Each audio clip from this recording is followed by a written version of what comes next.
Welcome to Daily 5 for Tuesday, September 19th, 2023.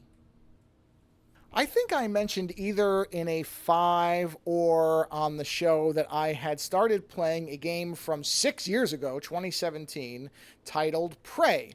Now, I started playing this because I saw a series of really great retrospectives on the System Shock series on a YouTube channel called The Nth Review. And in fact, I started supporting that individual on Patreon because these retrospectives were really great. And so I started playing Prey because this person said that essentially Prey was the System Shock 3 sequel that never really materialized. There's been talk of one, but it's never really come out. And I've been playing the System Shock remake or remaster, whatever they call. No, I think it's called a remake. That was released on Steam. I had backed that on Kickstarter, and it's fantastic. And so I thought, okay, I remembered hearing really bad things about Prey, and apparently that was somewhat common, that it did not review very well.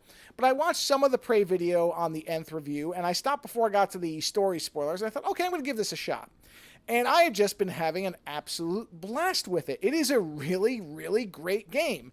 And it's funny, I guess, in that review, the hypothesis is that people just didn't give it enough of a chance. They got to a certain point and just gave up on it, which is weird around the 5 to 10 hour mark, which I don't know what wall they would have hit into, these reviewers, that would make them stop playing. Because the first 30, 40 minutes, I think you're going to know if you like the game or not. And I don't know why you'd keep playing past that point if you didn't enjoy the mechanics of the game. It's a really great, both open yet contained immersive sim where essentially you are put on a space station and you are trying to piece together what's happened because you don't have any memory. Pretty common video game trope. But within that station and its immediate solar shield, for all intents and purposes outside, you can approach the objectives in any order you want. For the most part, I think there's a couple of time quests, maybe 3, 4 tops. Otherwise, you are free to pursue objectives in any way you want. You can explore all the different areas of the station almost immediately. I mean, pretty quickly.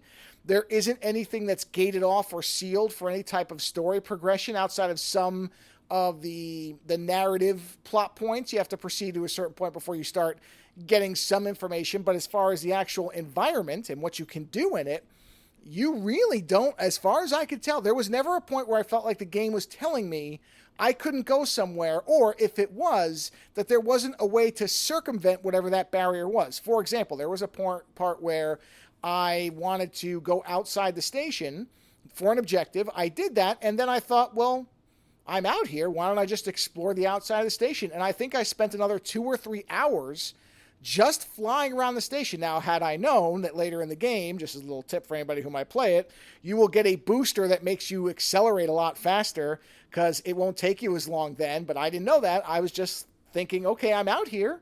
Do I really have the freedom to just do whatever I want? With obviously I knew I wasn't going to be able to fly back to the planet Earth or anything, or the moon, but I was curious, and sure enough, the game never restricted me to the point where I found a pretty high-level weapon, I think far earlier than the natural progression of the game would have led me to. But the game never penalized me. It never stopped me. I was able to use that weapon. In fact, it's great that I found it as early as I did. And the game just said, okay, that's fine. You went and explored and you found this thing. Keep going.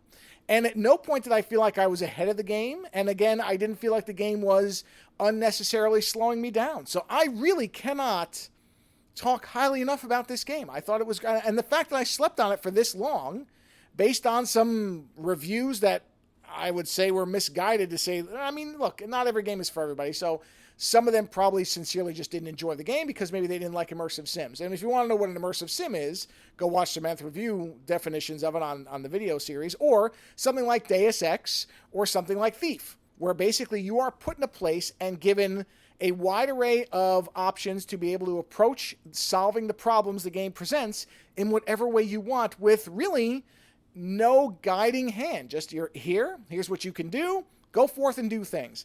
And I just, because one of the things I've talked about is I like finding the seams of games and seeing what I can break in them. And Prey really just kept flexing for all the things I did. One time, I managed to break the physics where I had to reset the game. One time in probably about 34 or 35 hours.